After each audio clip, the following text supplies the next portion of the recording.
Ya, bismillahirrahmanirrahim. Assalamualaikum warahmatullahi wabarakatuh.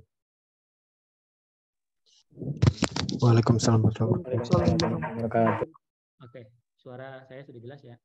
Kita mulai untuk mata kuliah pemilihan bahan dan proses untuk pertemuan 2 saat ini kelas A dan kelas B.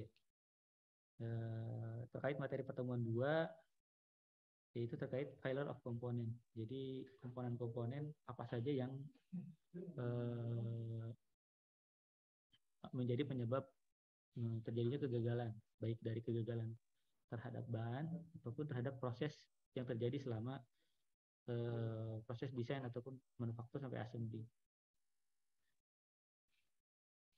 Secara umum, jika belajar terkait tentang kegagalan bahan itu sendiri itu terdiri dari 6 kelompok besar, di mana kelompok ke-6 merupakan gabungan dari lebih dari satu jenis bahan. Di sini contoh misalnya ada 5 kelompok besar, yaitu metal. Metal kita ketahui dari ferro dan non-ferro, terus kemudian polimer, kita ketahui ada termostat, semua termostat setting misalnya. Terus kemudian ada elastomer, glacis, sama keramik, di mana gabungan dari lebih dari satu bahan 5 kelompok besar itu membentuk sebuah bahan yang baru, yaitu bahan hybrid kita namakan. Baik itu bahannya itu bisa berbentuk composite yaitu penggabungan ya, kompos, atau bisa berupa sandwiches atau lapisan-lapisan. Di sini juga bentuknya bisa macam-macam ya, ada lattice atau bentuknya foam. Itu bentuk hybrid. Seperti penjelasan tadi, di mana hybrid merupakan gabungan dari lebih dari satu bahan.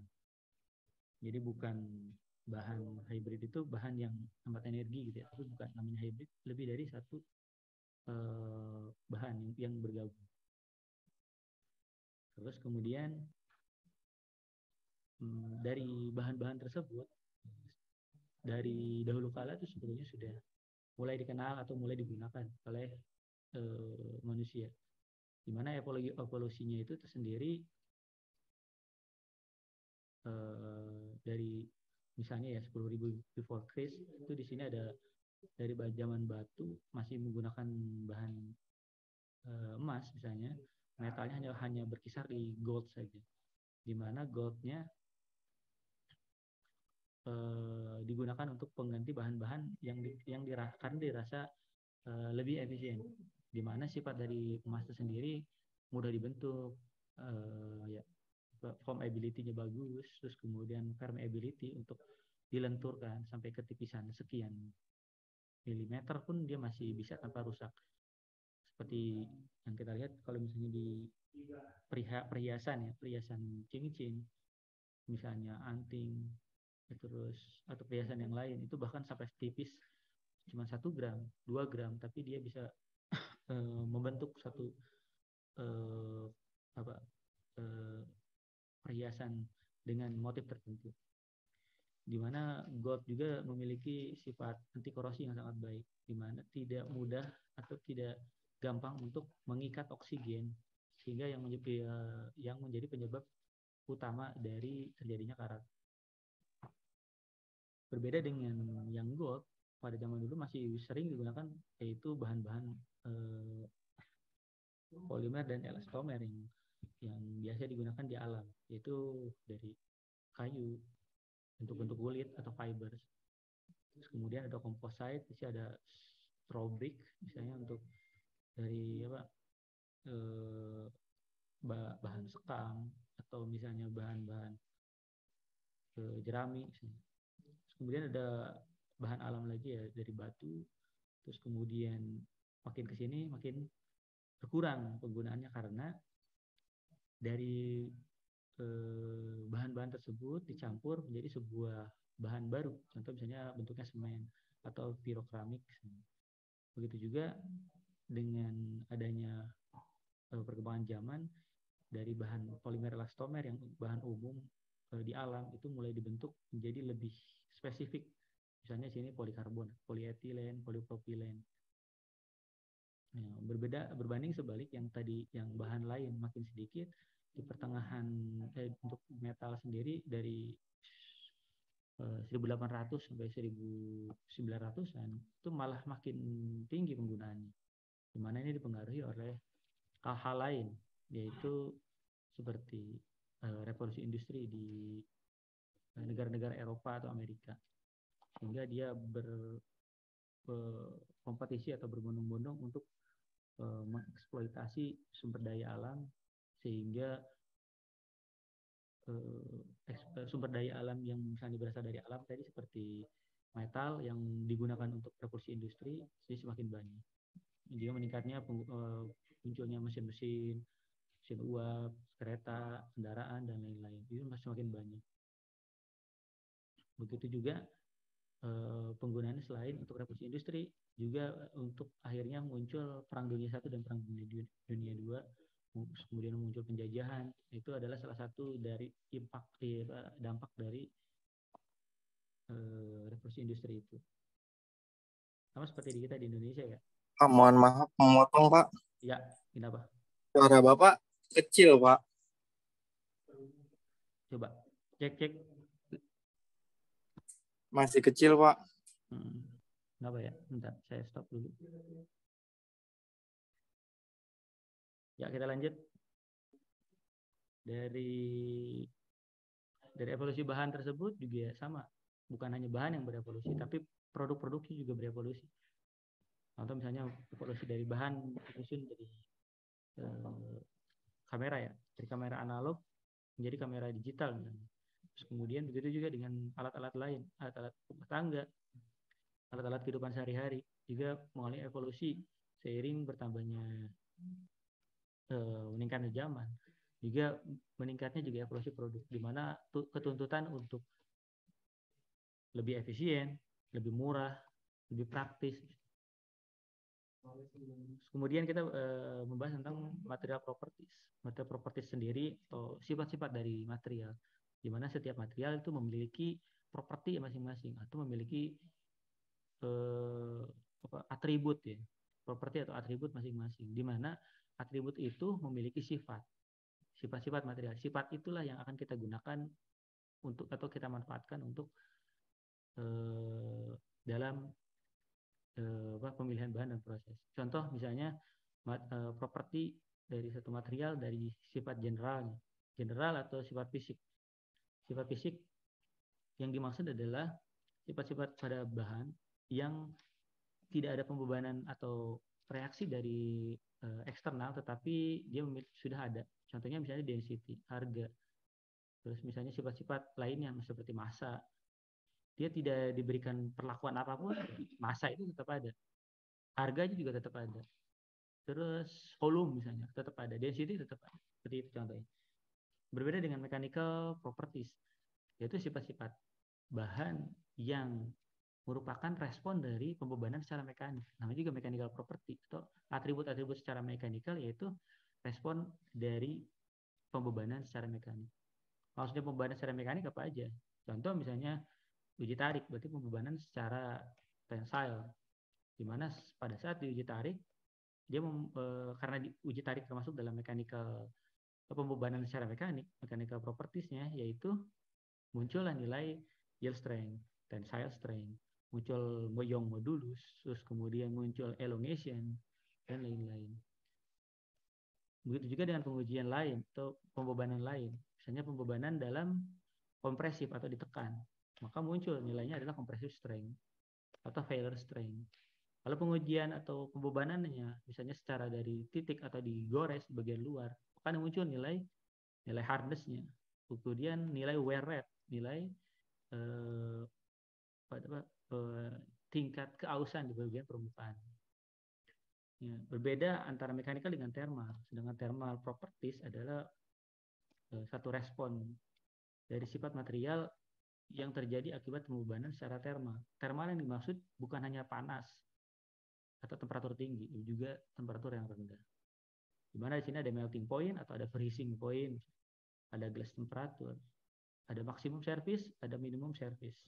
Maksudnya penggunaannya maksimum service. Jadi penggunaan bahan tersebut pada temperatur yang paling tinggi, yang maksimalnya itu berapa.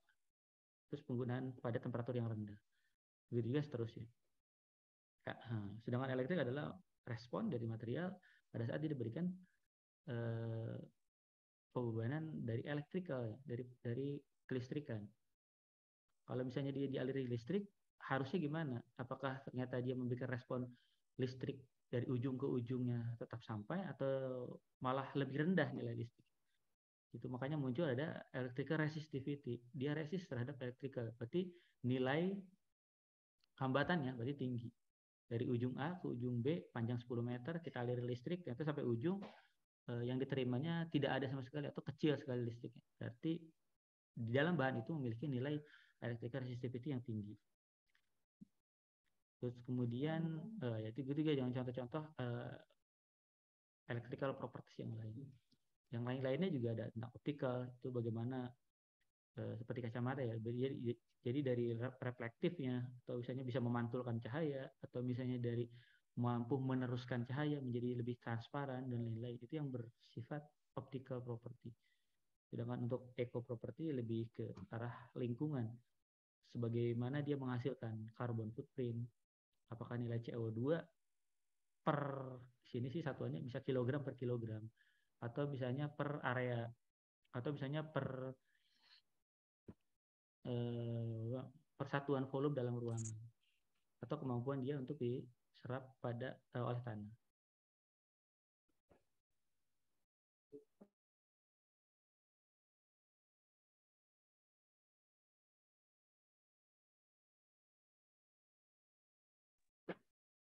Nah, kemudian yang berikutnya ada destructive testing. Itu adalah hubungannya antara tadi material property yang akan kita cari nilai yield strength-nya, bentuknya, berarti kan kita harus dilakukan pengujian dari testing, uji tarik, uji impact, ataupun misalnya pengujian yang lain. Di mana testing dibagi dua kan, ada destruktif sama non destruktif. Di mana destruktif testing kita ketahui ada impact. Impact kita ketahui misalnya ada impact menggunakan metode Jomini, menggunakan Carpi, atau menggunakan metode Izot misalnya. Begitu juga dengan testing. Testing yang dimaksud adalah tension testing, uji tarik. Uji tariknya bisa metal, atau bisa composite, atau bisa polimer. Itu berbeda tergantung dari kemampuan dia untuk menyalurkan force atau gaya berapa newton atau berapa kilonewton. Sedangkan hardness kita ketahui kan ada hardness Vickers, hardness Brinell, hardness Rockwell. Itu yang membedakan lebih ke indentornya. Jadi apakah lebih dari kedalamannya atau dari cekungan yang dihasilkan dari hasil penekanan pada permukaan benda. Sedangkan abrasion testing pengujian untuk lebih ke penggesekan, lebih ke mencoba untuk nilai keausan. Ini sebetulnya di 4 contoh ini tuh disesuaikan dengan fungsinya. Kalau misalnya kalian mendesain untuk ban mobil atau ban motor, maka pasti tidak cocok kalau misalnya diuji tension misalnya. Diujinya pastilah abrasion, karena dari permukaan di tenaga kerja.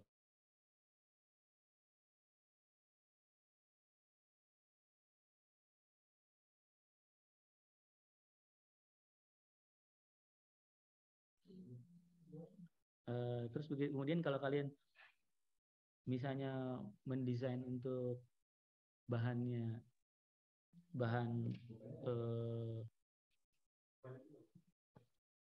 seperti gear misalnya, atau misalnya baut, berarti nggak cocok kalian menggunakan abrasion, karena lebih ke mana?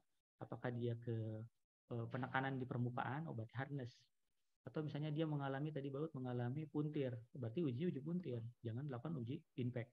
Jadi yang sesuai dengan fungsi yang digunakan. Sama seperti kalian gunakan di kursi.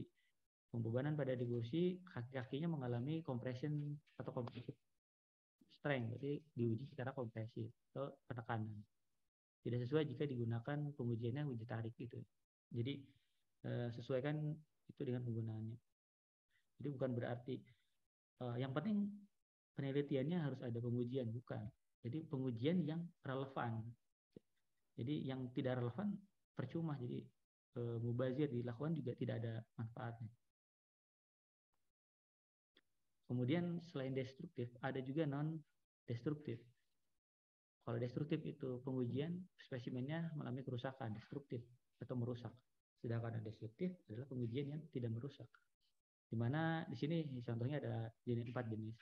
Yang pertama ada acoustic emission testing. Jadi dia lebih menguji secara akustik. Di sini dia menggunakan gelombang suara. Sedangkan elektromagnetik dia menggunakan gelombang elektromagnetik atau menggunakan sinar UV misalnya. Atau misalnya dengan ultrasonik.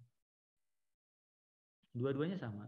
Dua-duanya adalah untuk menguji di bagian dalam misalnya suatu pipa pipa gas Pertamina misalnya.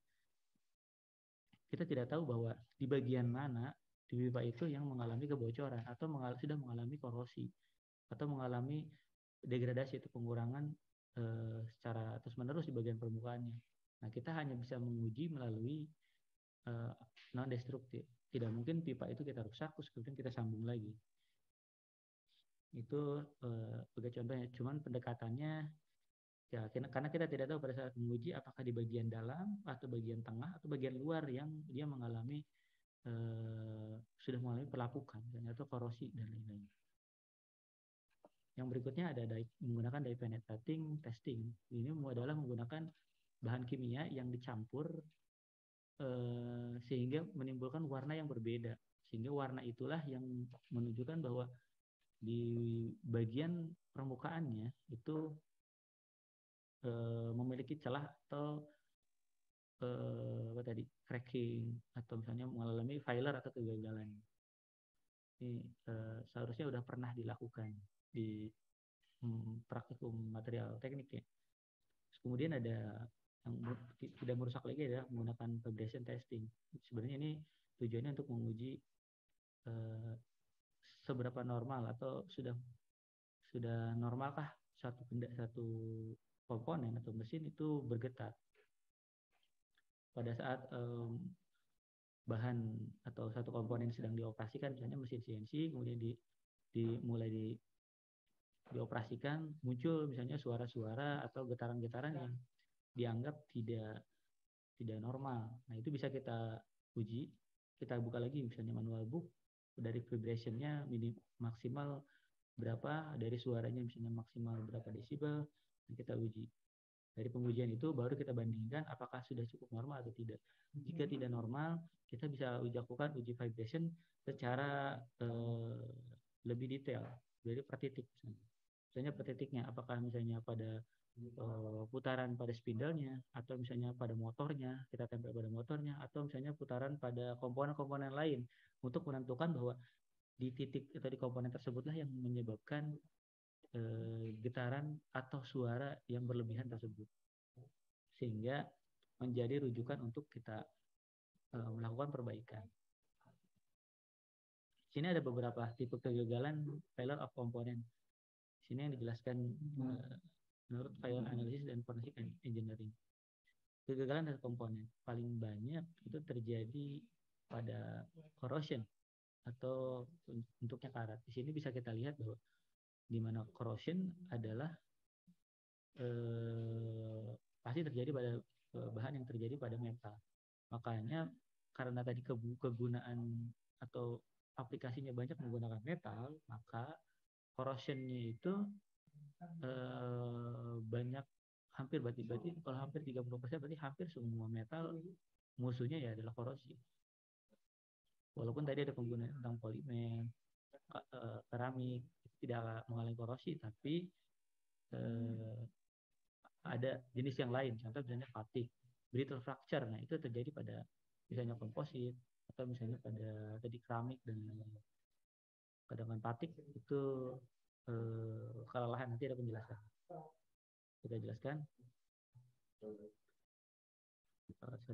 Nah, sedangkan kegagalan tadi sudah yang macam-macam, ada faktor toughness, ada ductile, yang kita akan jelaskan juga. Kemudian dari fatiknya itu sendiri atau kelelahan tidak dibatasi oleh satu komponen saja, tapi di sini ada beberapa macam jenis jenis-jenis atau macam dari industrinya, dari otomotif, dari perkapalan, struktur dari bangunan, aerospace maupun lokomotif. Hampir semuanya pasti mengalami fatigue. Kenapa menggunakan fatigue? Karena digunakan. Makin sering digunakan, ya dia pasti mengalami fatigue. Cuman nilai atau tingkat fatigue-nya itu seberapa besar itu tergantung dari penggunaan. Bahan itu makin sering digunakan, dia berarti makin lelah. Kalau tidak digunakan, ya kemungkinan bisa saja dia mengalami degradasi oleh alam. Contohnya karat. Ya, sama-sama seperti manusia. Kalau misalnya sering bergerak, ya pasti dia aktif gitu ya, sering bergerak. Tapi kalau misalnya bergerak berlebih-lebihan, berarti dia akan mengalami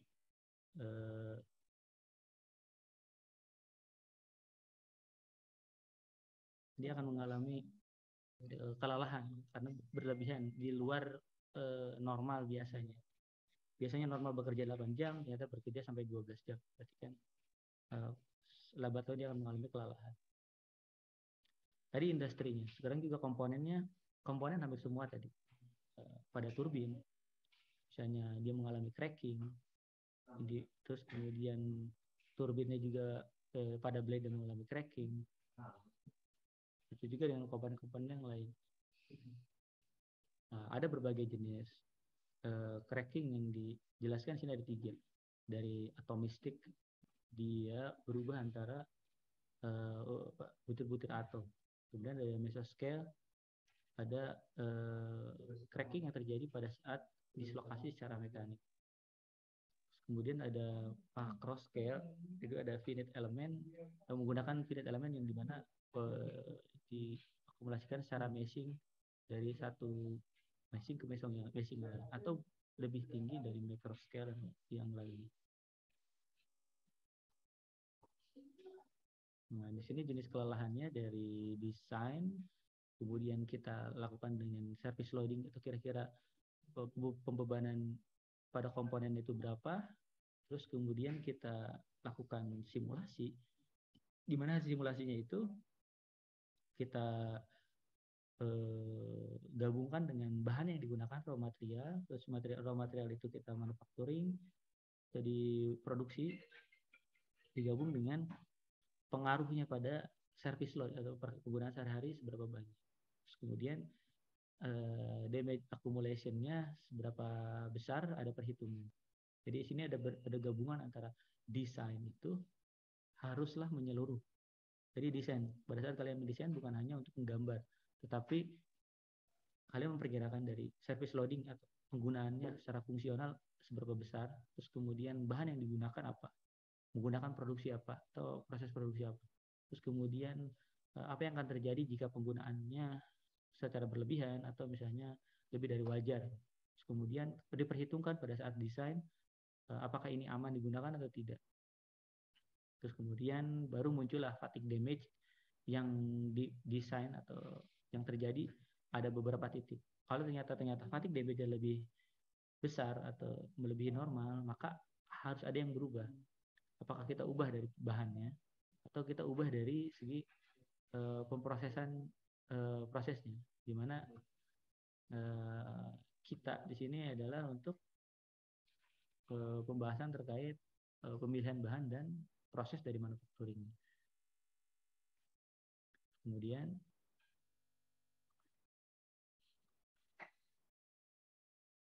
penjelasan yang tadi.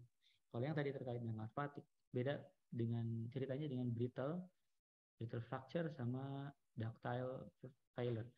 Di mana brittle sama ductile yang membedakan sesuai namanya. Ductile itu adalah lunak, di mana pada saat lunak dua part yang berikut. Ini adalah misalnya part A, kemudian ini dengan part B. Itu awalnya satu, terus kemudian dia ditarik atau dikasih puntiran, maka dia akan mengalami cup and cone. Cup and cone. Jadi maksudnya dia akan lepas. Perubahan diameter pada saat diameter awalnya misalnya diameter 5, terus kemudian kita ubah menjadi kita tarik atau kita puntir sehingga diameternya semakin kecil di bagian necking, bagian pertengahannya, sehingga pertengahannya mengecil. Dari bagian kecilnya itu otomatis dia menjadi lebih padat, jadi brittle bagian dalam. Contoh bagian sini, di bagian dalam ini menjadi lebih brittle, di mana brittlenya ini menjadi lebih getas sehingga langsung lepas. Tapi sebelumnya dia akan mengalami necking, dia akan mengalami cup and fold. Berbeda dengan brittle. Brittle pada saat dia dikasih puntir atau dikasih impact atau dikasih bending atau dikasih puntir, dia tidak akan mengalami necking atau cup and con tadi. Dia pasti langsung akan patah. Ya, soalnya misalnya pada batu, pada saat dikasih pembebanan, ya dia akan retak langsung. Tidak mungkin dia batu itu jadi melar.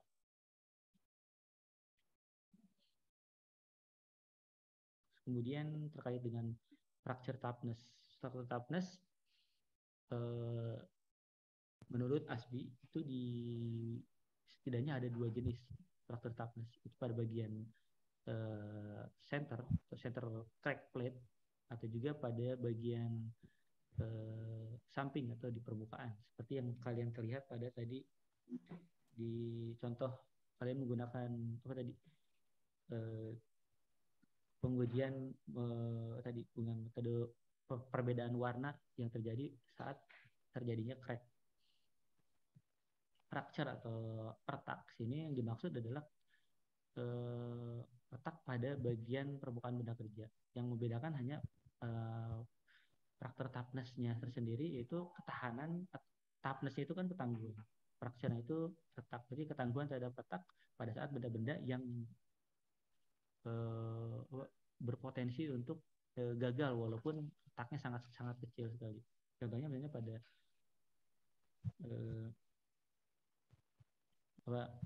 gas misalnya, gas tabung gas, atau misalnya pada pressure vessel, atau misalnya pada tadi bejana tekan, atau tempat penampungan fluida yang berbentuk dengan gas, di mana pada saat terjadinya retak sedikit dia akan mengalami kebocoran atau perbedaan tekanan itu yang menjadikan dia glowing gitu, meledak gitu. Maka dari itu pada saat dia penggunaan atau mendesain sesuatu komponen yang menghubungkan dengan tekanan dari dalam, itu biasanya tidak diperbolehkan crack sedikit pun. Seperti yang yang tadi contohnya di tabung gas, di pressure vessel, bejana tekan dan lain-lain. Atau contohnya seperti panci presto misalnya. Pada saat kita pakai terus, tekanan dalam makin tinggi, kemudian kita misalnya buka mendadak atau langsung dibuka, nah itu akan loncat si panci presto ini. Karena ada tekanan di dalam yang memberikan tekanan untuk keluar lebih cepat. Seperti itu. Nah, berikutnya kegagalan yang terjadi pada mechanical itu adalah creep atau bolt joint, di mana creep yang terjadi contohnya di sini adalah pada sambungan mur dan bautnya di sini. Ini contohnya misalnya ada komponen satu yang akan digabung atau dipertahankan posisinya menggunakan 2 buah ring. Yang ring biru, yang ring yang kuning. Di mana ring yang 2 ring ini itu dikunci oleh beberapa baut yang warna-warni. Nah, di mana baut yang warna-warni itu sebetulnya secara tidak langsung mengunci dari part nomor 1 tadi. Secara tidak langsung baut tersebut akanlah mengalami creep pada tubuh permukaan, di mana permukaannya secara tidak langsung yang biru dan yang kuning tersebut ini ya, sorry, ini yang biru, ini yang kuning. Nah, ini dua-duanya akan mengalami tekanan secara kebalikan, sehingga di bagian bodinya mengalami creep, juga mengalami puntir, juga mengalami tegangan geser. Itu kalau misalnya contohnya 2. Begitu juga dengan 3 jenis ring pengunci ini juga akan mengalami krip di bagian tubuhnya. Maka dari itu jenis kegagalan krip ini ya berarti kita tidak bisa membuat bahannya itu terlalu getas ataupun terlalu ductile. Jadi memang harus kita hitung secara spesifik ya.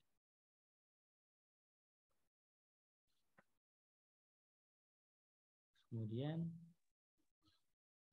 berbeda dengan tadi pada saat krip maupun retak. Nah, di sini ada juga excessive wear dalam kasusnya yaitu bearing. Di mana bearing yang dimaksud di sini bearing yang bertumpuan langsung misalnya terhadap satu poros sehingga dia akan mengalami gesekan terus-menerus. Seperti yang dilihat pada bagian kiri atas. Bagian kiri atas di sini ada permukaan yang termakan sehingga mengalami kerusakan.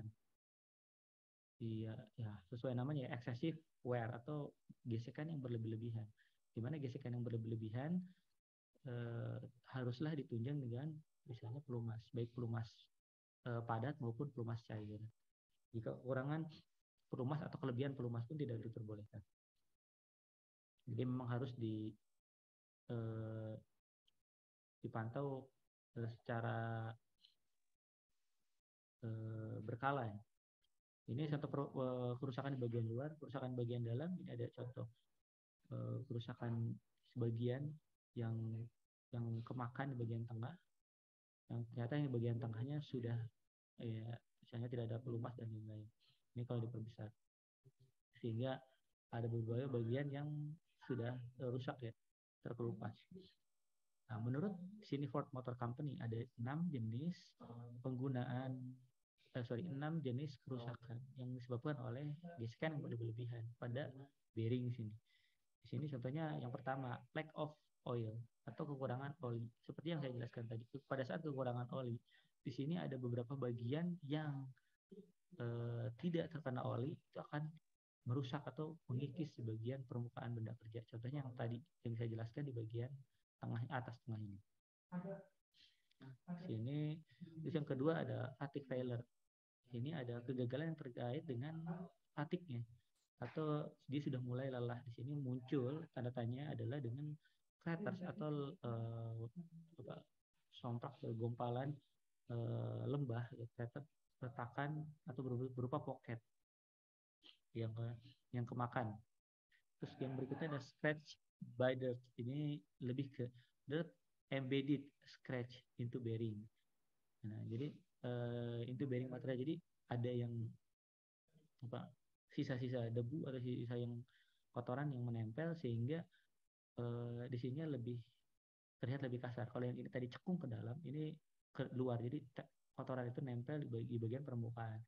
Merusak di bagian sini, merusak juga di bagian poros yang terkenanya. Yang berikutnya di sini ada taper journal. Di sini dia lebih ke dia kena ke sepanjang ini. Jadi lebih terkena ke secara keseluruhan nih. Itu taper journal. Terus yang berikutnya ada radius right. Di sini terlihat ada lebih tinggi. Jadi kalau misalnya kita gambar di bagian dalamnya itu udah habis, terus di bagian ujungnya ada yang gompalan seperti ini. Itu radius right. Terus yang berikutnya ada improper seating. Dia lebih ke bright atau polish di bagian masing-masingnya.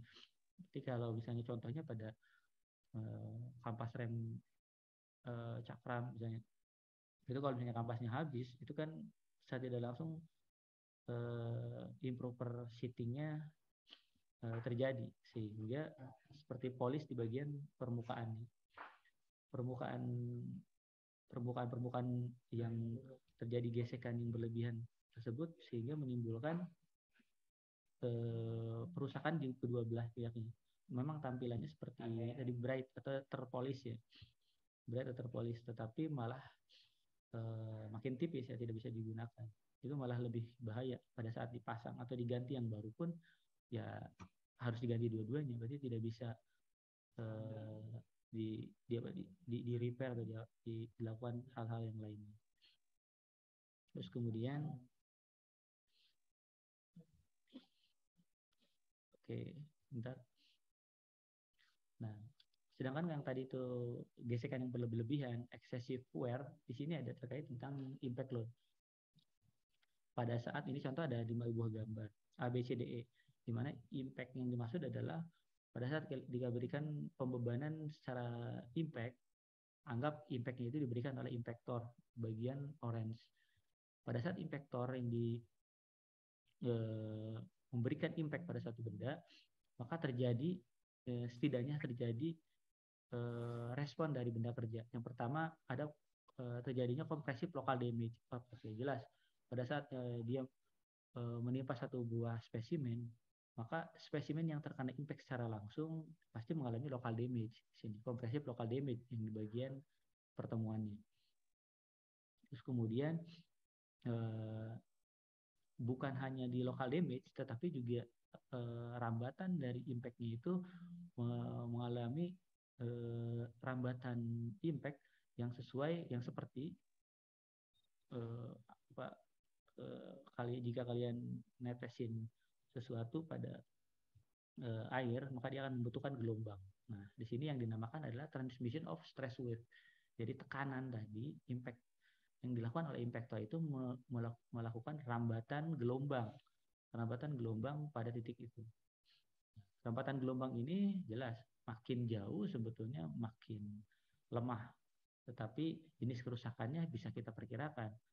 Pada saat bentuk lokal damage seperti ini, ya kemungkinan yang paling terdekat atau dengan searah gelombang tersebut itu bisa kita prediksi untuk kerusakannya. Sedangkan yang B,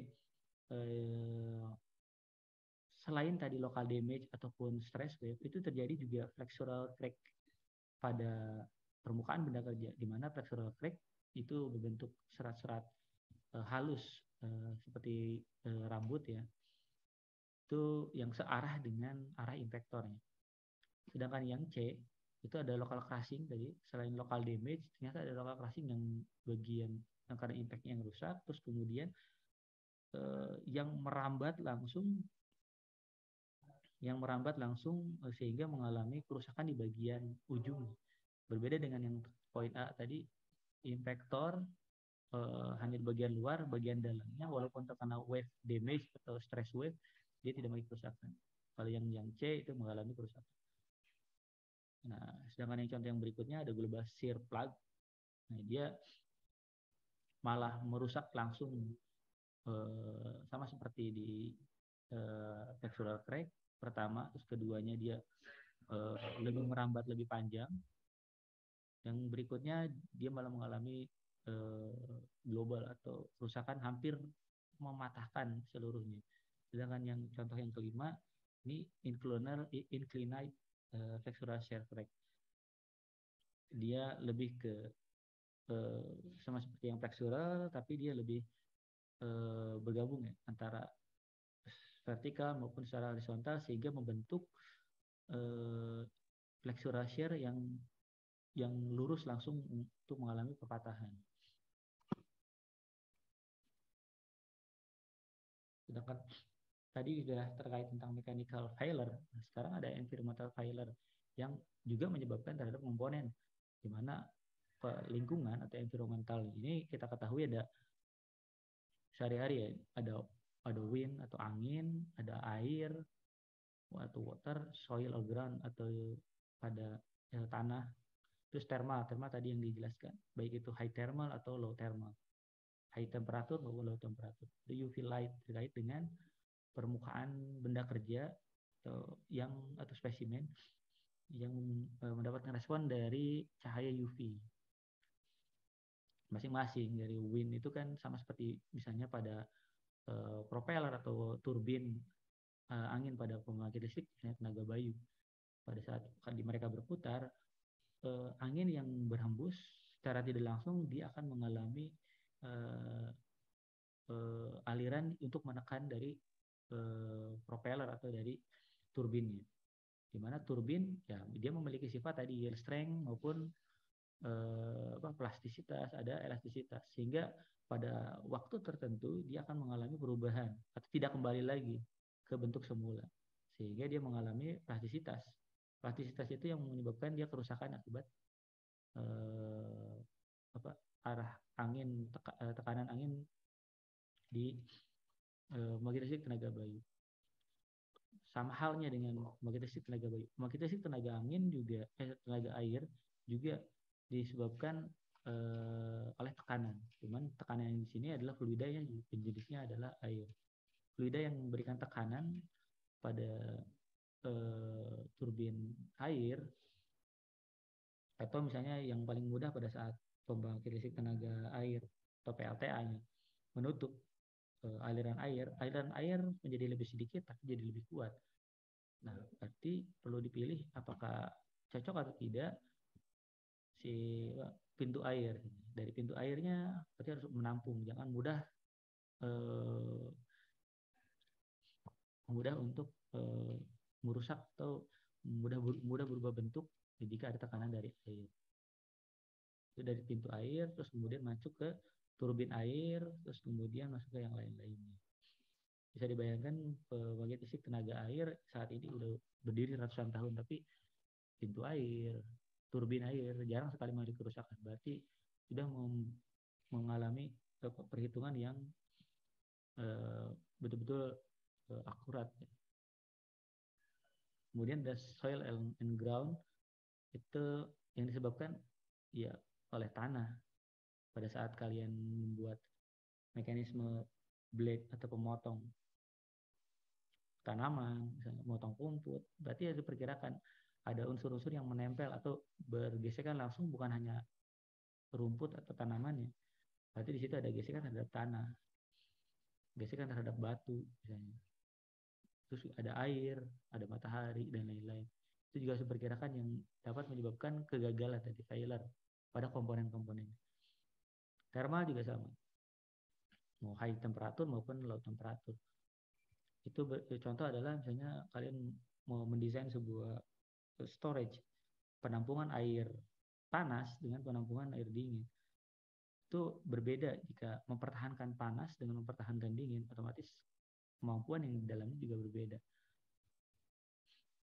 Ada yang tujuannya untuk meneruskan panas secara cepat, ya itu tuh untuk memaintain panas lebih lama. Itu berbeda.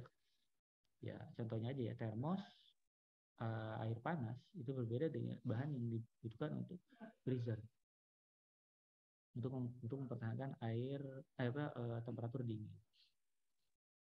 Begitu juga dengan kalau kalian lihat kotak obat untuk mempertahankan dingin, karena vaksin, obat, suntikan atau yang lain-lain dipindahkan ke pedalaman, itu menggunakan box khusus yang mampu mempertahankan temperaturnya misalnya di bawah 0 derajat seperti itu.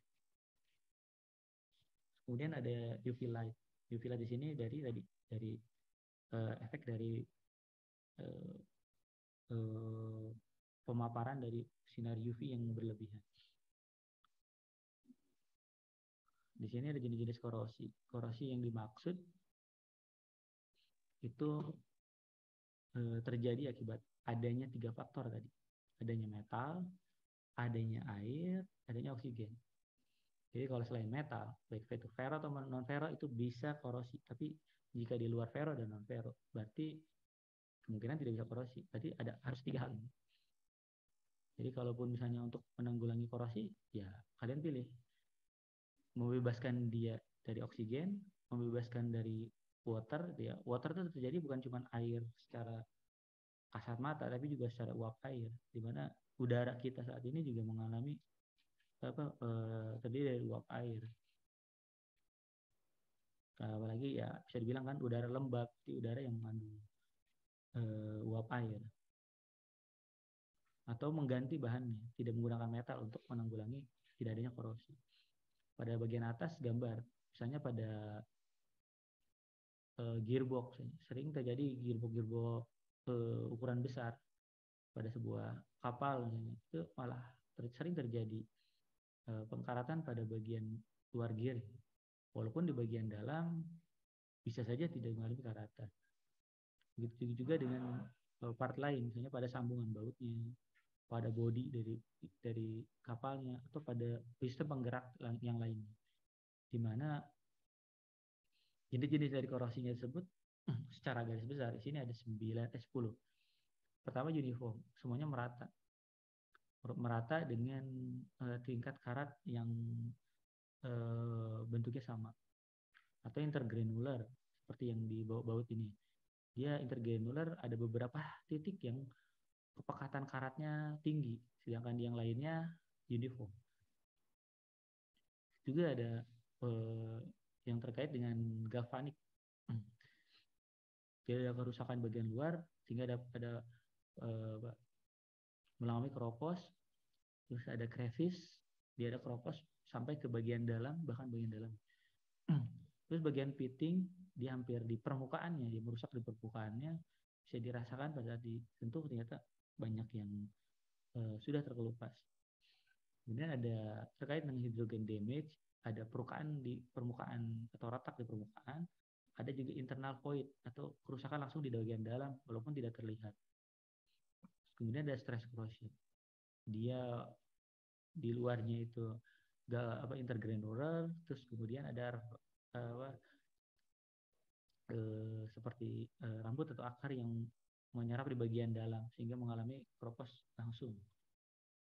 Terus kemudian ada corrosion fatigue, dia terjadi karena adanya kelelahan. Sering digunakan, maka komponen yang bergesekannya tersebut mengalami aus dan itu malah diisi. Keausannya itu malah diisi oleh korosi karena 3 faktor yang tadi sudah terpenuhi.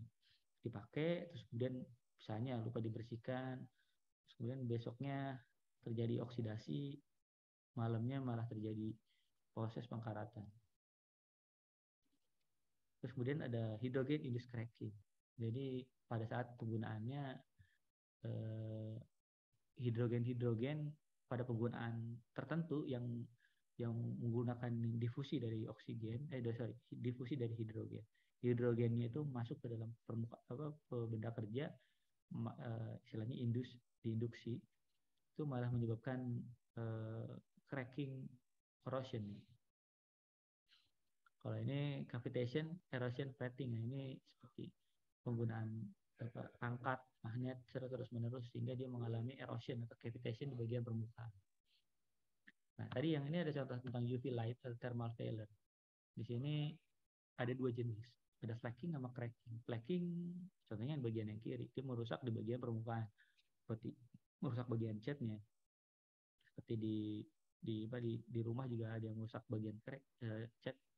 Ada juga yang mengalami cracking. Dia bahkan bukan merusak permukaannya saja, tapi dia merusak bagian dalam, bagian struktur sehingga mengalami cracking secara menyeluruh. Nah, ini soil degradable. Jadi tadi dari tanah itu mendekomposisi, tingkat dekomposisi dari bahan-bahan ya. Saya bilang karena walaupun limbah tetap kita lihat sebagai bahan misalnya. Kalau misalnya bahan yang kalian buat dalam bentuk kertas, maka dia mampu terdekomposisi atau terurai setidaknya sampai 2-4 minggu. Plastik bag yang kalian gunakan itu 10-12 tahun. Kemudian ada yang lebih parah lagi yaitu botol kaca atau bahkan styrofoam. Bahkan sini never.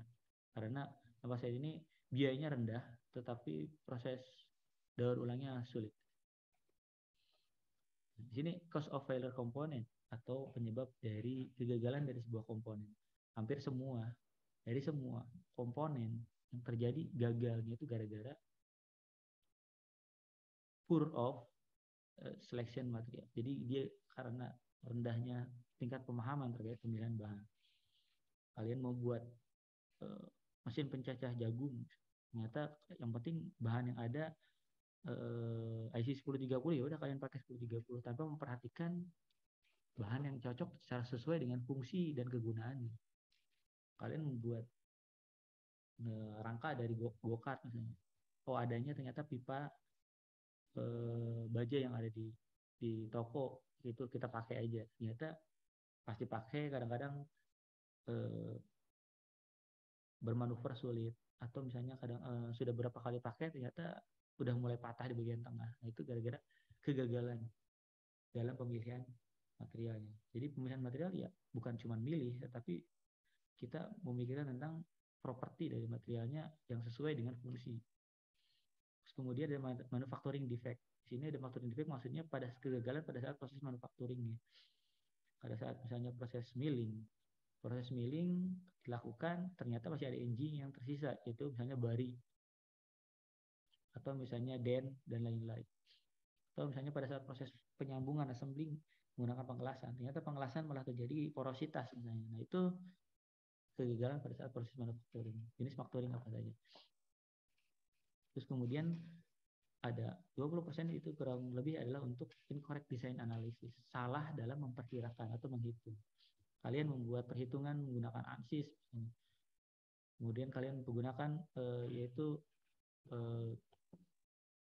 misalnya Conmises, kalian menggunakan defleksi, kalian hitung, ada contoh hitung disamakan, ternyata dimensinya beda, materialnya beda, terus kemudian penggunaannya beda, kalian menggunakan analisis yang sama, kan harusnya dibedakan, sesuaikan desain analisisnya dengan produk yang digunakan. Itu salah dalam menentukan, itu menjadi penyebab berkurangnya rendahnya nih tingkat desain analisis. Yang berikutnya adalah exceeding design limit. Ya, ini sebetulnya lebih ke penggunaan yang berlebih-lebihan. Kalau misalnya ternyata di situnya disarankan misalnya per hari beroperasi 10 jam, tapi dilaksanakan 14 jam. Berarti kan dia mengalami fatigue, mengalami kelelahan pada saat operasional. Atau misalnya kalian lakukan desain kendaraan mampu untuk menampung, atau lift gitu ya. Lift mampu untuk menampung 100 kg. Menggunakan 100 kg itu kemampuan. Tinggal ditambahkan safety factor, sampai safety factor jadi 130 kg gitu. Pada saat dia penggunaannya 150 kg atau 140 kg merusak, berarti kerusakan tergolong dalam exceeding design limit. Jadi penggunaan yang melebihi desainnya, batasnya, melebihi dari batasnya. Tetapi jika sudah diatur 100 kg, ternyata baru sampai 90 kg sudah rusak, berarti kesalahannya dari desain analisisnya gitu. Selama ini ngedesain analisisnya seperti apa, sampai belum waktunya dia udah rusak. Diperkirakan durasi umur pakai 5 tahun, baru 3 tahun udah rusak. Jadi ada salah dalam desainnya, atau mungkin ada salah dalam penggunaannya tadi, desain exceeding design limit. Itu. Terus oke. Ada yang dikonfirmasi, silakan.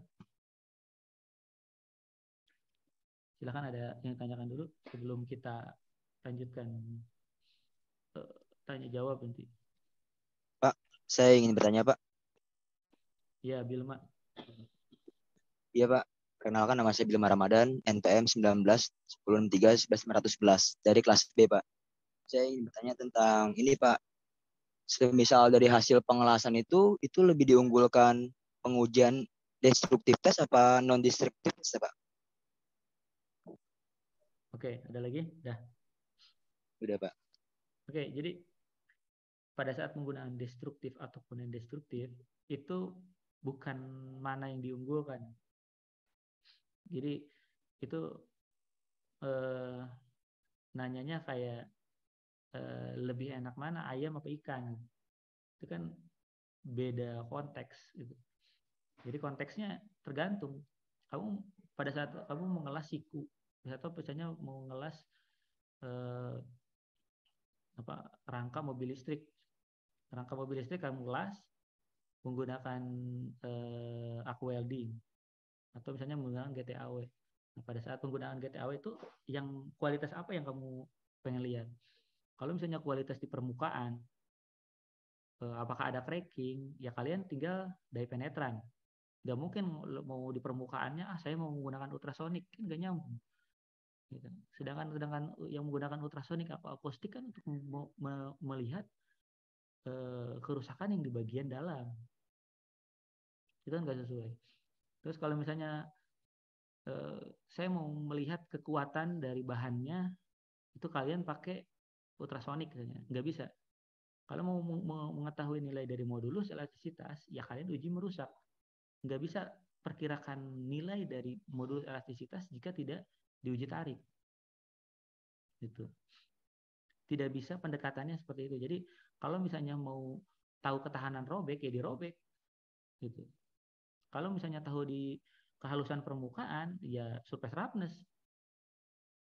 Gitu. Jadi kalau misalnya ingin tahu di bagian dalamnya itu ada perubahan fasa misalnya dari perlit dari perlit ke austenit kemudian jadi bainit atau martensit, ya berarti pengujian mikro misalnya.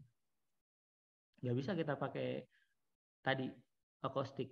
Nah, karena di akustik tidak bisa menguji struktur dari materialnya. Gitu. Jadi jenis pengujian ataupun secara umum tadi dari pengujian destruktif maupun non destruktif itu ya tergantung ke kebutuhannya untuk apa gitu.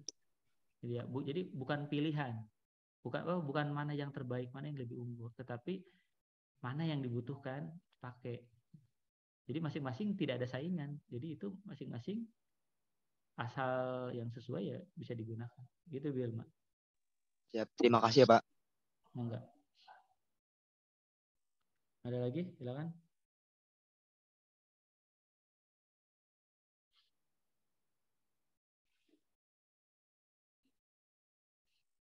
Oke. Kalau tidak, yang namanya dipanggil on cam, terus silakan jawab pertanyaannya.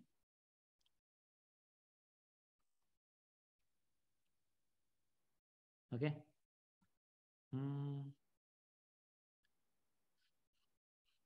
Kalau yang dipanggil tidak menyahut berarti satu kali sudah terlewat ya. Saya panggil dari Akmal juga. Akmal, mana Akmal? Ya, Pak. Mana nih? Gak ada on cam.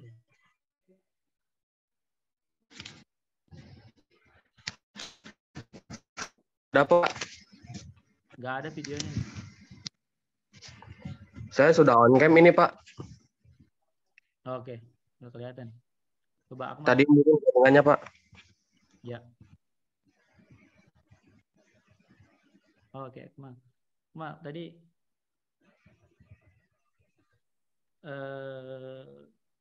apa ya?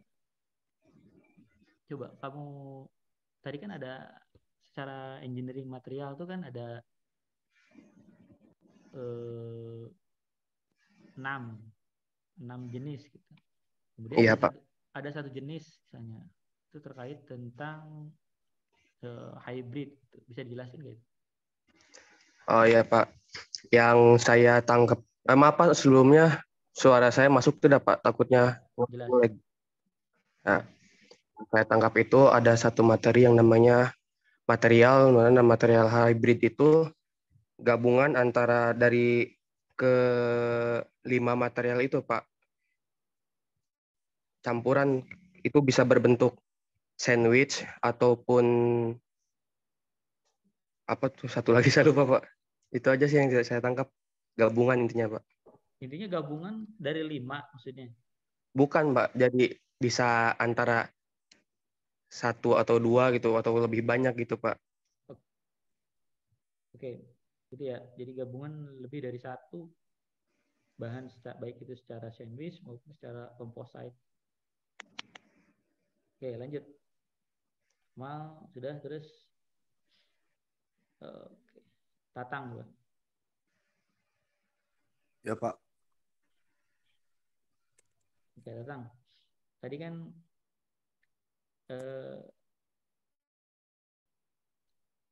evolusi dari penggunaan metal baik ferro non ferro yang awalnya kurang kemudian menjadi lebih meningkat di saat ya 1800-an atau 1900-an dibandingkan dengan pada saat bahan lain menjadi lebih sedikit atau sedikit penggunaan. Itu disebabkan oleh apa? Tatang, silakan. Kameranya dulu, Tang. Itu Pak, nggak kedengeran suaranya Pak. Yang lain jelas nggak suara saya tadi? Suaranya agak kecil Pak. Iya Pak, suaranya agak kecil. Suaranya kecil Pak, putus-putus. Sinyal kali ini.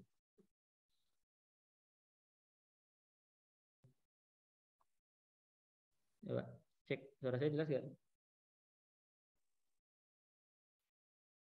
Halo, suara saya jelas nggak? Halo?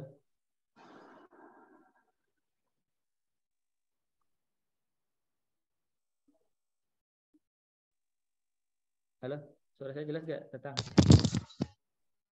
Jelas Pak. Pak, seperti yang kayak Wahyudin tadi, suaranya dari awal kecil banget Pak. Kalau di yang lain suara saya kecil apa gede? Di Sama, saya Pak. sama Pak, kecil Pak dari awal. Kecil Pak. Kecil Pak. Sudah dibantu speaker, namun masih kecil juga Pak. Oke, mungkin pertanyaan saya sampaikan lewat chat ya. Kamu jawab. Yang penting saya jelas. Yang penting saya ngedengar jelas. Untuk Tatang tadi.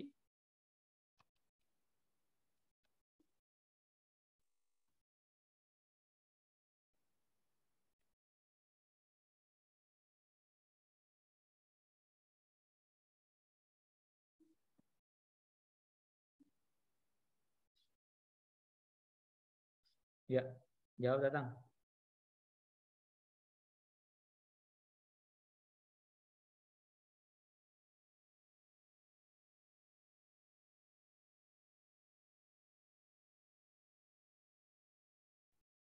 Halo, Tatang.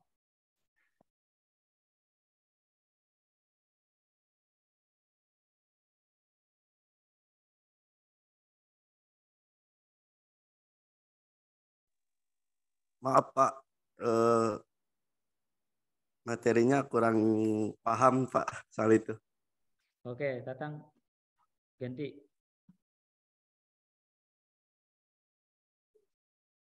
Oke, ganti Lutfi. Pak, untuk pertanyaannya saya kurang paham itu Pak. 1.800 itu tuh Tahun. bagaimana Pak?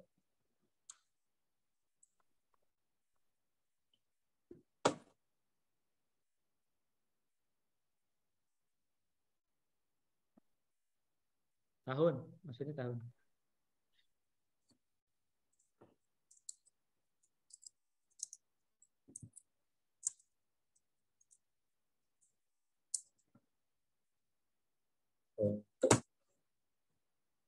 Gimana, Lutfi?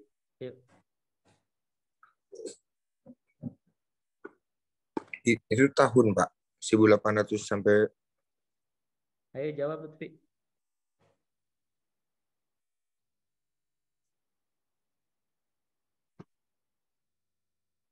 Oke, Lutfi lewat. Yang lain ada nggak bisa jawab? Izin menjawab, Pak.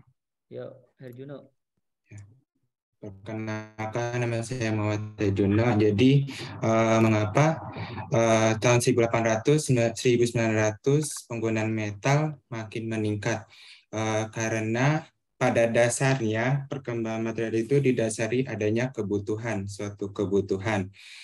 Jadi pada tahun 1800-1900-an itu mengapa metal semakin meningkat? Karena adanya terjadinya seperti peperangan, kayak Perang Dunia ke-1, Perang Dunia ke-2, dan revolusi industri. Revolusi industri pada bidang mesin atau segala macam. Jadi sehingga penggunaan pada metal tersebut meningkat pada masa itu. Dan juga metal itu bersifat dapat didaur ulang atau recycle bin. Jadi misalnya metal itu sudah tua tapi bisa didaur ulang lagi. Itu baik secara dilelehkan atau di mix atau dikombin. Seperti itu, Pak. Oke, Arjuna oke, sip, good. Lanjut yang lain ya.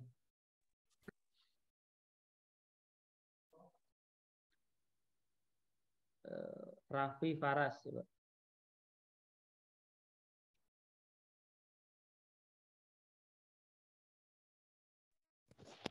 Iya, Pak.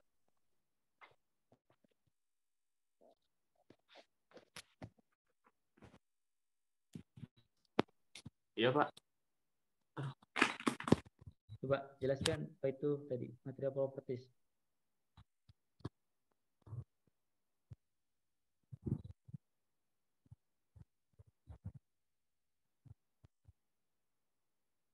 Apa Pak tadi, Pak?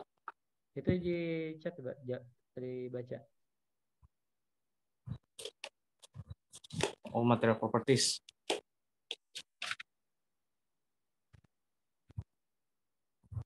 Jadi itu yang setangkap saya. Jadi di sini ada kelasnya kayak general, terus dibagi lagi ada di propertinya. Di general itu ada density sama harga. Terus aduh apa ya? Yang saya tahu itu aja deh, Pak. Ya, masih salah ya. Lanjut. Dwi Yulianto.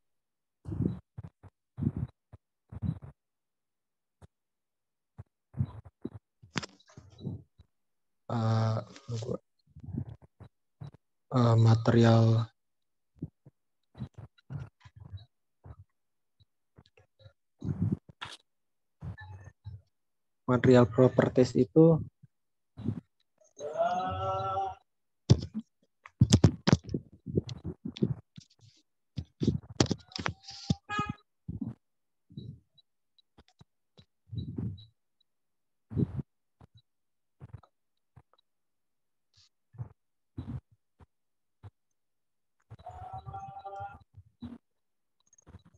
Halo, oke lewat.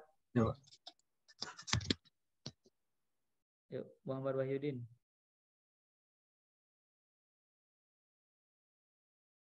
Iya, Pak. Yuk, enggak jawab. Material properties itu seperti parameter termodinamika.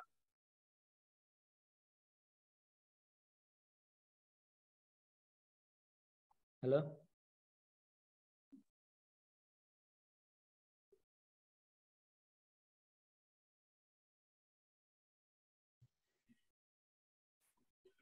Halo? Halo, Pak. Iya, gimana tadi? Ulangi.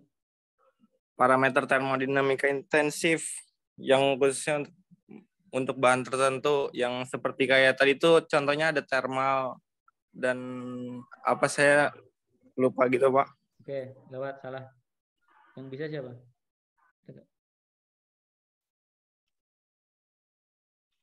Ada yang bisa?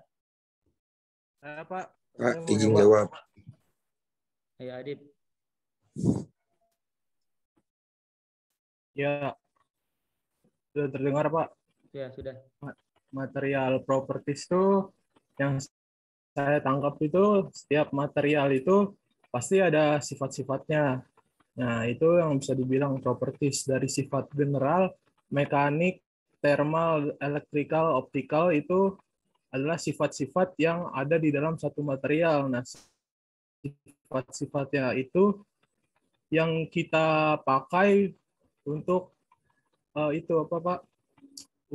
Untuk bisa kita sedia. Jadi kita bisa tahu apa kelemahan, apa kelebihannya material tersebut. Begitu, Pak. Oke, sip. Cukup. Oke, lanjut. Yang belum? Siapa nih? Samsul Muarif.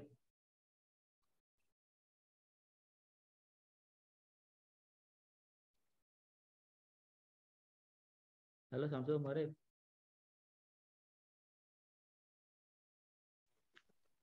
Pak, Ya, coba baca di chat.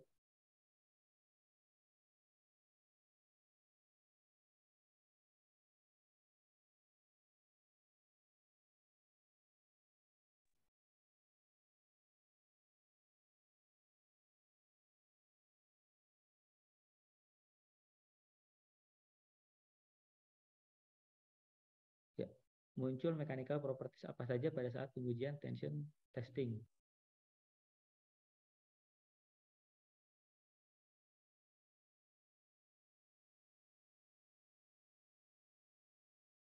Ayo, Samsul.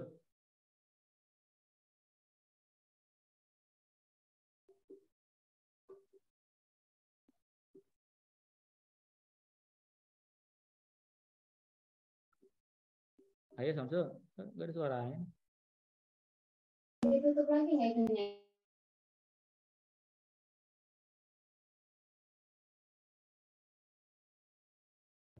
Ganti, coba Firman. Firman. Hadir, Pak. Ya, gimana sok jelasin.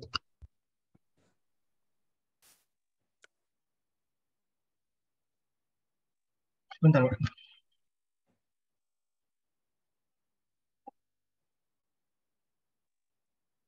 Nah, propertiesnya apa yang dapat dari tension and testing. Tension testing properties. Maaf Pak, untuk yang itu saya tadi kurang menyimak baca Oke. nulis soalnya Pak. Oke, ganti. Ada yang bisa? Coba jawab. Saya Pak, Ya, Lutfi. uji tarik Pak. Y, itu mah jenis ujinya, kata lain dari ujinya. Eh, Mechanical property itu kan banyak, mechanical property tadi apa aja. Kalau yang saya pahami tentang tension testing itu kan mesin uji tarik dan hasilnya sifat kekerasan tariknya itu Pak, kekuatan Salah. tarik maksudnya. Salah.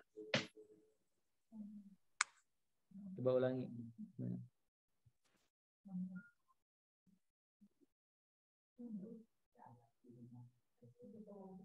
Mechanical property-nya apa aja, Lutfi? Mechanical property Iya. kan oh pertanyaan yang sebelumnya Pak. Iya. Bukan. Mechanical properties apa yang muncul pada saat kalian melakukan pengujian dari tension testing?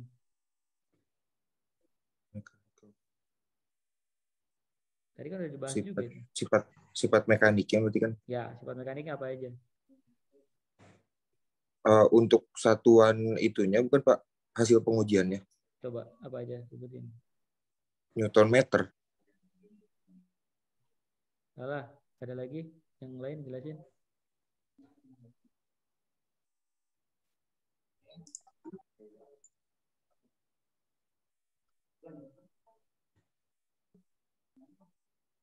Salah, Tatang salah.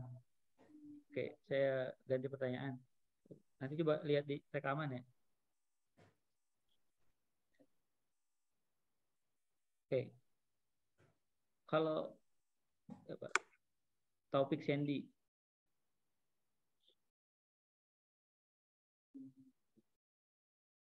Taufik Sandy. Nggak aktif. Pak Tony.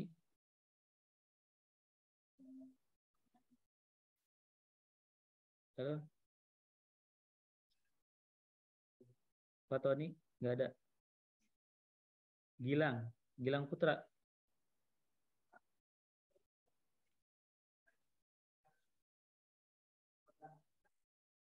Halo Gilang. Iya Pak. Ya, coba. Perbedaan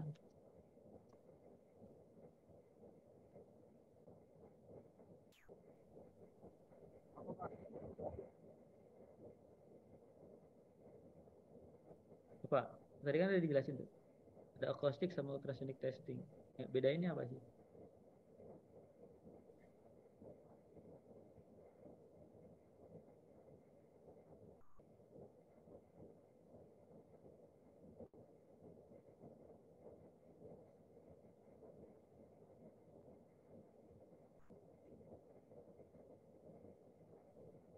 Ya, Gilang, coba jawab Gilang.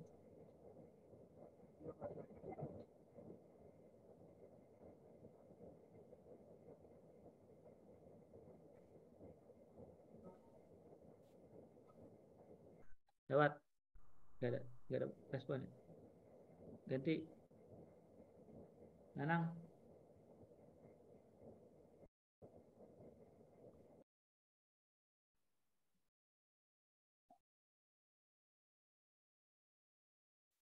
Nanang, ayo cek.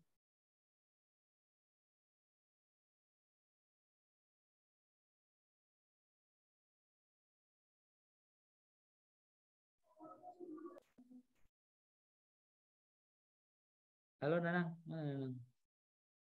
Nanang Iya Pak, ada Pak. Ya, sok jawab Nanang. Ini pada merhatiin atau tidur tadi ini?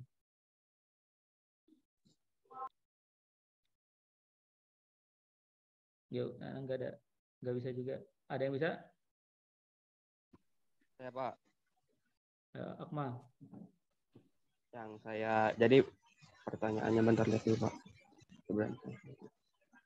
Jadi perbedaannya itu Pak terletak pada gelombang yang menjadi di tesnya. Kalau akustik itu pakai gelombang suara Pak, kalau pakai ultrasonik itu pakai cahaya gitu Pak. Itu bukan Pak? Atau akustik sama elektromagnetik gitu. Gimana? Jadi kalau elektromagnetik itu dialiri gelombang elektromagnet Pak.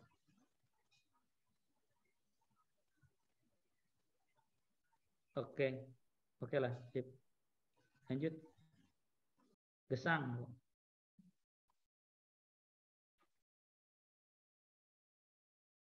Halo Gesang. Nggak ada. Sahrul. Iya Pak. Oke. Coba.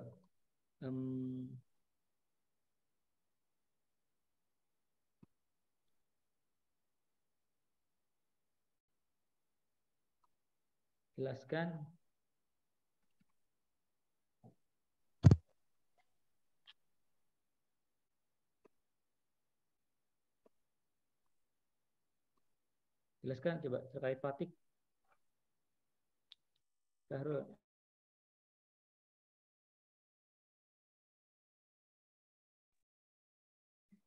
Sahrul.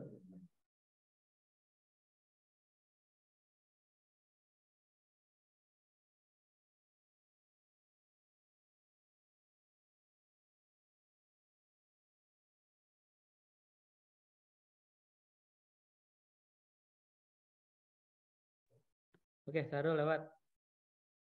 Coba Valerina. Ya, Pak. Yuk, jawab coba. Fatik itu untuk menguji perpatahan atau kelelahan ya Pak, pada struktur material. Terus kan suruh jelasin, bukan hanya jelasin coba. Yang saya tahu fatik itu Pak yang tadi saya dengerin. Ulangi coba. Fatik itu menguji perpatahan atau kelelahan pada suatu material. Nah, itu ada 2 langkah, yaitu memulai retakan sama perambatan retakan hingga retak total. Saya tahu itu doang, Pak. Oke, bagus lah, lumayan lah. Lanjut ke yang lain. Ini saya tanya semua ya. Lanjut.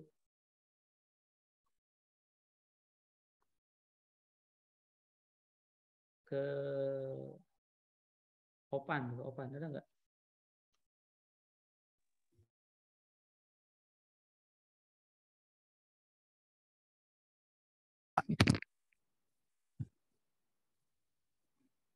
Opan jawab.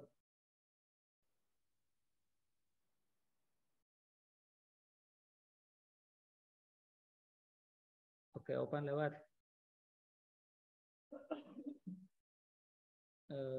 Daris.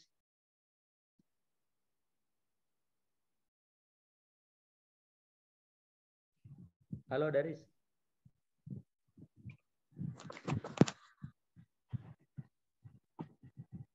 Halo? Tes. Ya, udah sok, jawab. Maaf Pak, saya masih belum tahu bedanya Pak. Oke. Aang, mungkin Aang. Bentar Pak. Bedanya ductile. Kalau Pak, kalau ductile filer itu sifatnya kan ini ya Pak, elastis. Jadi dalam perputusan atau ketika benda kerja patah itu mengalami perubahan diameter ya Pak, gitu Pak. Kalau brittle filer itu patahnya rata jadi tidak mengalami perubahan dalam diameternya Pak. Oke. Cukup ya, Aang. Iya Pak. Ya, selanjutnya coba Rizky Fadilah.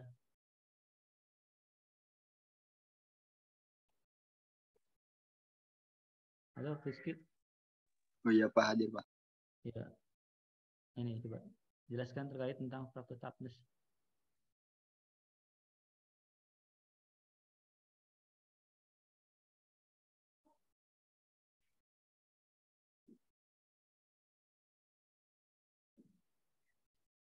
Ayo Rizky.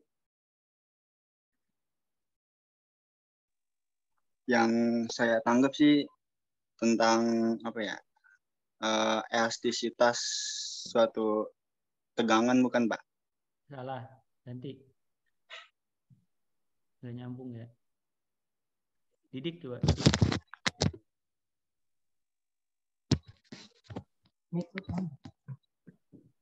Ayo Dik.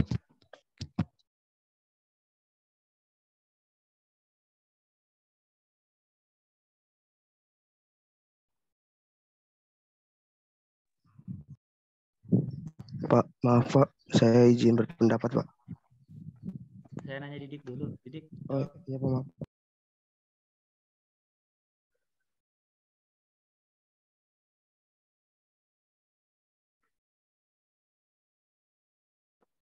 Gak ada suaranya Dik.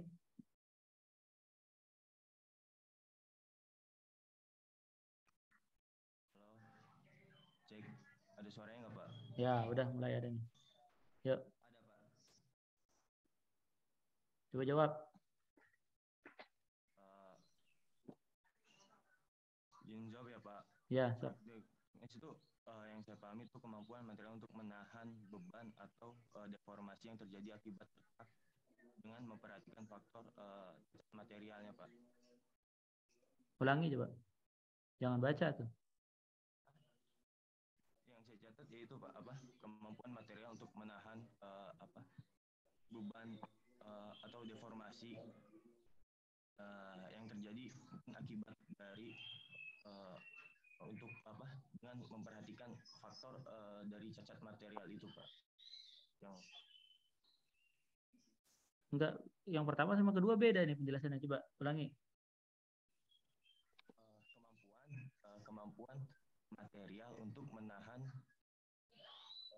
beban atau deformasi yang terjadi akibat retak dengan memperhatikan faktor cacat material Pak yang tadi saya pahami, yang saya catat.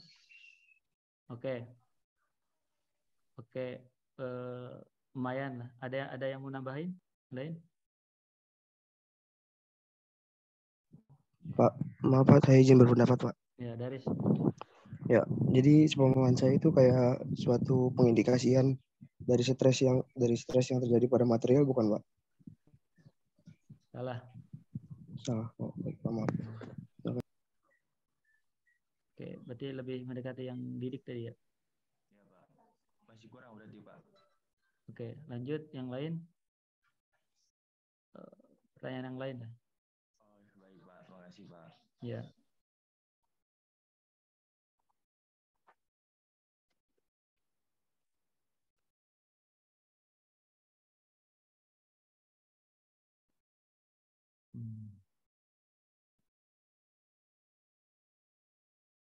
Coba yang belum, Mulyana mungkin. Ya, ada Pak. Coba. Excessive wear. Maaf Pak, untuk yang ini saya kurang paham Pak. Oke, yang lain ada? Yaya mungkin, Yaya.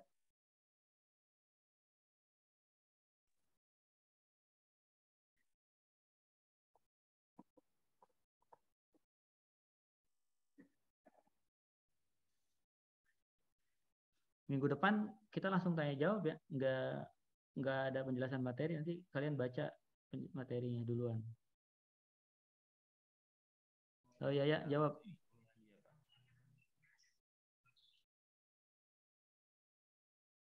Nggak ada ya? Oke, ganti. Yang bisa siapa? Boleh Pak. Ya, Herjuno. Herjuno, ya. Jadi excessive wear itu diaplikasikannya pada bearing.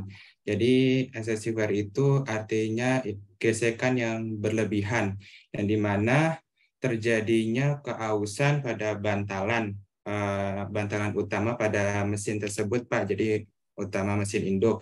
Nah, terjadinya itu karena adanya pencampuran minyak pelumas dengan air dalam waktu yang lama. Nah, jadi kurangnya terjadinya excessive wear itu kurangnya pelumasan pada bantalnya menyebabkan goresan.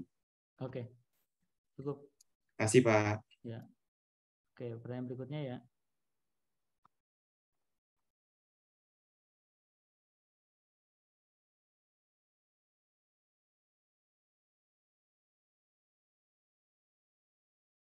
Coba ke yang belum nih.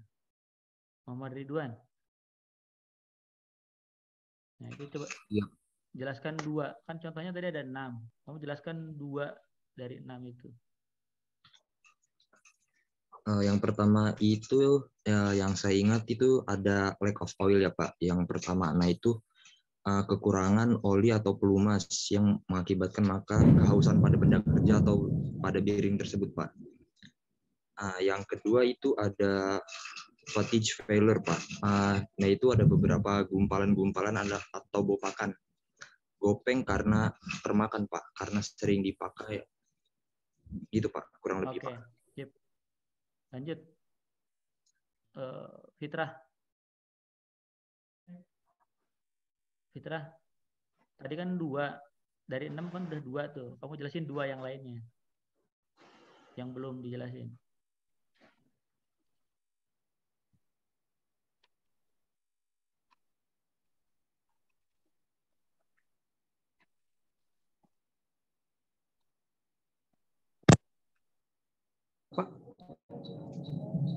Halo Fitrah. Ada suara saya nggak Pak? Ada. Oh, ada.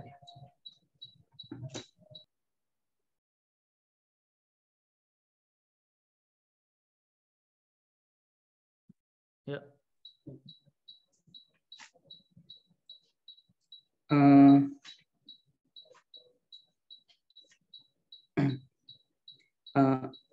Ini bukan Pak yang terjadi di mana kerusakan poros misal lineman bearing tidak lurus akan mengalami vibrasi yang tinggi dan unbalance, tidak seimbang itu Pak, di mana bagian pada impeller tidak seimbang sehingga ketika berputar mengakibatkan putaran yang mengalami perubahan. Segitu Pak yang saya tahu. Itu hasil browsing tuh, tidak sesuai tadi dijelasin. Coba Raulian.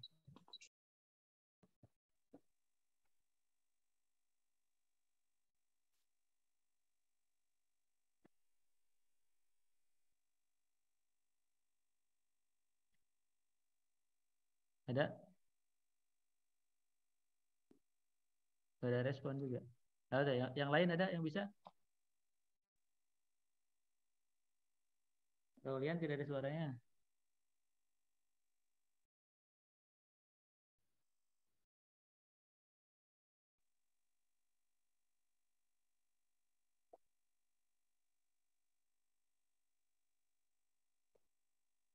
Ya, yang lain ada yang mau jawab?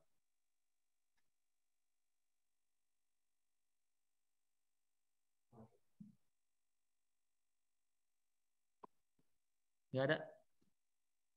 Izin Pak. Ya, Firman. Boleh jawab? Ya, Untuk yang pertama itu scratch. ya. Terus? Biodirt itu jadi di dalam bearing itu terdapat gumpalan Pak dari kotoran pelumasan itu Pak, berupa besi atau semacamnya. Oke. Kalau untuk yang separate jurnal itu hampir sama kayak dengan yang lack of oil. Itu semacam kekurangan pelumasan Pak, namun efeknya lebih besar. Oke. Oke, cukup.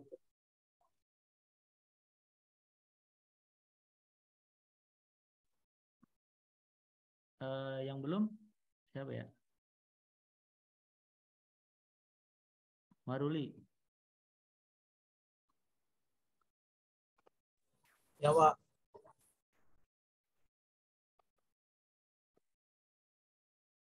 Tadi ada contoh tentang impact load, coba jelaskan 2 dari 5 itu.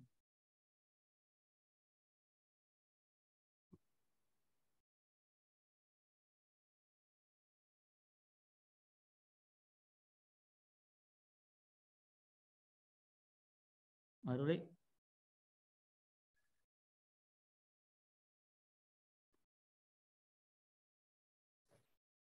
Itu kerusakan terjadi pada gesekan ya, Pak ya? Kan suruh jawab, masa nanya balik. Yo, ganti. Lupa Pak saya, Pak. Yo, ganti. Ruben. Pak. Yo. Ya, Pak. Jawab. Impact load itu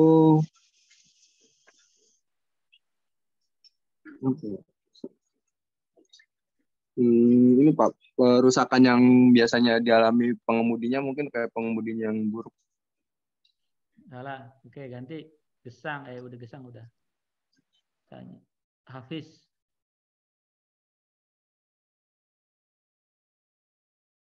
Hafiz. Hafiz nggak ada. Alfi Nugraha.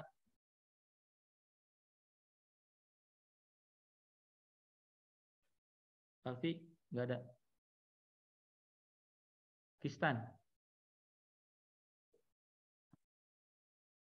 Tarik Kistan. Yang itu kurang menyimak Pak tadi. Oke, ada yang bisa? Pak, izin.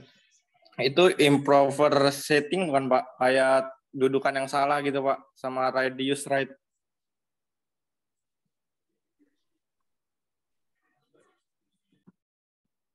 Ini kan bacanya impact loading.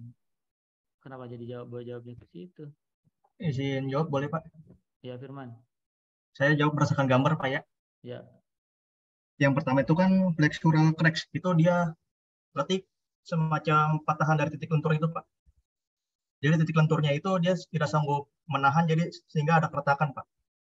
Kalau yang global shear flux itu dia dari sudah tidak kuat nahan itu dia bergeser Pak, ada geseran dari titik impact itu Pak. Seperti itu Pak. Oke, cukup bagus. Coba ada lagi mungkin bisa jelasin 2 sisanya lagi. Sudah? Ada lagi?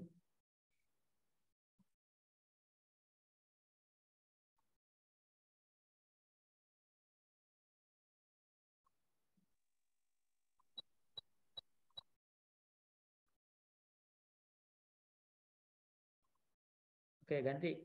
Jenis karat korosi. Ada gambar.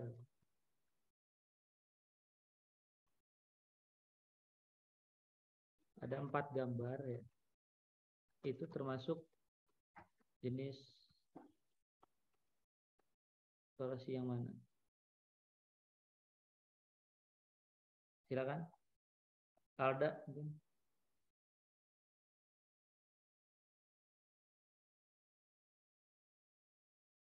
Halo?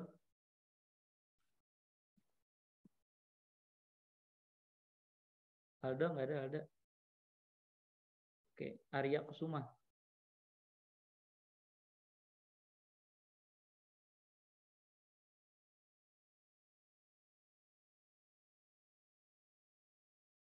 Arya nggak ada juga.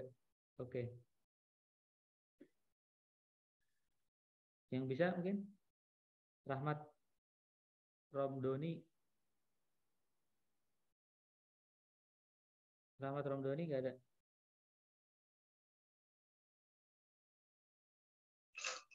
Mungkin saya Pak. Oh iya, silakan Ridwan. Ya, gambar yang pertama itu ada gear ya Pak ya. Nah itu jenis korosinya itu kalau nggak salah yang uniform Pak, yang merata Pak. Jadi korosi secara merata, jadi sama semua Pak. Nah selanjutnya ada yang mur ya Pak kalau nggak salah. Yang mur itu tipenya yang intergranular ya Pak. Jadi ada beberapa gerinjalan-gerinjalan korosi yang lebih besar Pak. Jadi nggak merata semua Pak. Nah selanjutnya yang pada gambar di kapal itu kalau nggak salah menurut saya galvanik Pak. Ya karena jadi ada korosi yang sampai memakan pada material bahannya Pak. Nah selanjutnya yang kiri bawah itu grafik Pak. Iya itu karena masih sama Pak, adanya pemakanan pada saat korosi tersebut Pak, gitu kurang lebih. Baik, sip. Bagus Ridwan. Oke, cukup. Saya rasa udah tanya tadi, ada yang sudah, ada yang belum. Oke, saya cukupkan. Nanti poin-poinnya saya masukkan dari hasil rekaman. Oke, silakan kita coba di screenshot lagi, nyalakan lagi coba.